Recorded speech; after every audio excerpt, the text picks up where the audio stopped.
It's Terri from Morning Dewdrops by Terri Stevens. I am a DIY paint retailer and a Jami Ray Vintage company retailer for her stencils and decoupage paper, and that is what we're going to be doing today. We're actually going to be decoupaging with an iron onto little wooden blocks and also onto glass. This right here is 4 times the magic. It's DIY paint, crystal clear, liquid patina. And when I say 4 times the magic, it's a decoupage medium, a transfer medium, a top coat sealer, and when mixed with DIY paint, you can get glazes of any color you'd like.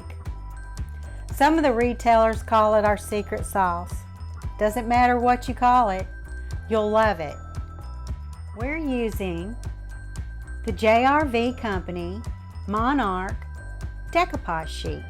The reason why I like these decoupage sheets is they're 18 pound in weight. They're a little heavier than the tissue thin decoupage sheets that I've worked with in the past.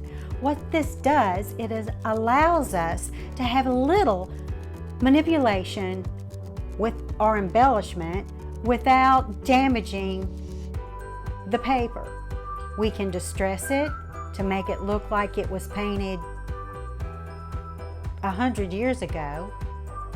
We can layer it with different motifs from different sheets to get a totally new look. And we're even going to do a little bit of watercolor on them today. I have been decoupaging with an iron a very long time. I have sewn all of my life, and when you do quilting or you do things like paper cloth, you would use a small iron. And this one is from Dritz, D-R-I-T-Z, and the reason why I like it is because it has a pointed small sole plate or heat plate, and you can manipulate, so you can go horizontal or you can go vertical, and your hand doesn't get tired. And as some of them don't have this, but a safety guard so I don't burn myself. So this is the iron that I use when I'm decoupaging, and I've been doing that for a long time. You've got to have the parchment paper. You can find it at your grocery store, but every time we iron, we put parchment paper down first and then the iron.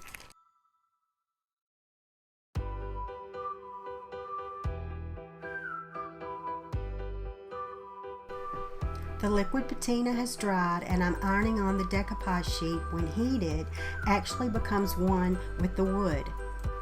Then the edges of the paper can be sanded. Once dry, you can start watercoloring. We are using heavily diluted DIY paint in Liquid Sunshine, Firestarter, and Aviary. Don't worry if any bubbles appear. You don't necessarily have to seal the wood, but since we are watercoloring and adding pressed flowers, we will be resealing and ironing, and all of those bubbles will disappear like magic. We've added the dry flowers with the liquid patina and have allowed them to dry completely, all petals. Now we can simply put our parchment paper down and iron over it, and all of that will become smooth again.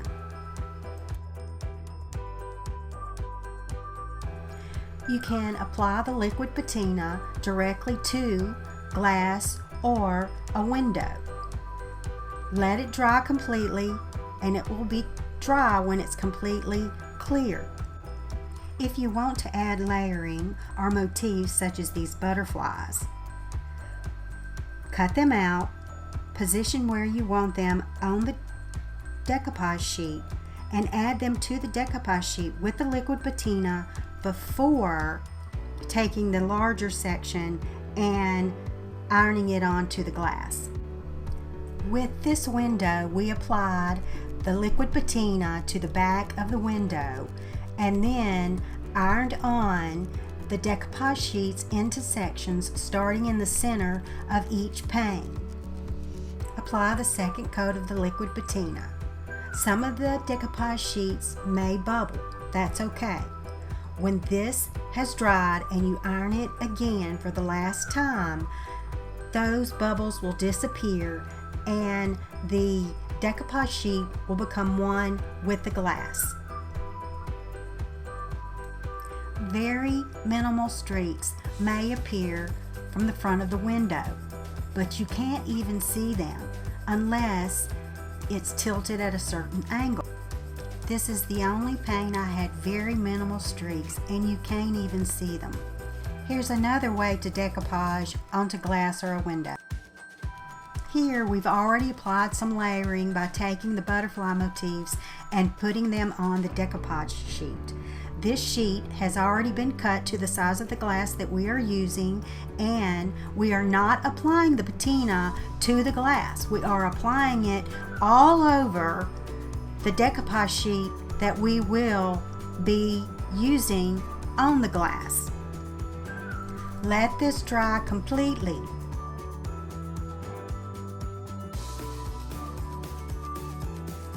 Remember, we've added no patina to the glass. It's adhering from the paper itself. Be careful, the glass can get hot.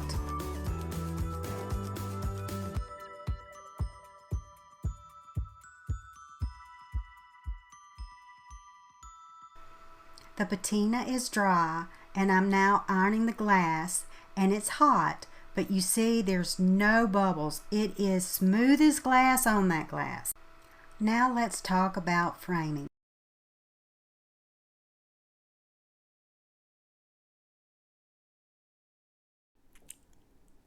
I've had fun today and thank you for joining me. This is the picture that we did where we actually applied the liquid patina to the decoupage sheet and then ironed it onto the glass. And the back of this frame, it didn't have any prongs.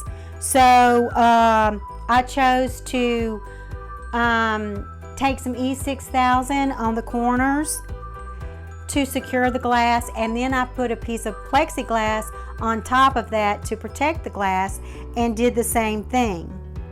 And that's how that one looks. And on this particular one we did with the Monarch, it actually had prongs on the back of it. So all I had to do was take some plexiglass and then lay the prongs back down on the plexiglass, and that's how that looks. I hope you will like this video, comment on it, mostly subscribe to my YouTube channel, just starting out with the video, and join me on Facebook. You can like my page, Morning Dewdrops by Terri Stevens. We are located at Pineville Treasure Chest 2 on Highway 28 East in Pineville, Louisiana, and I'm in booth 65. If you need anything at all, please let me know. You can send me an IM, and our online store will be open soon. Thank you. Bye.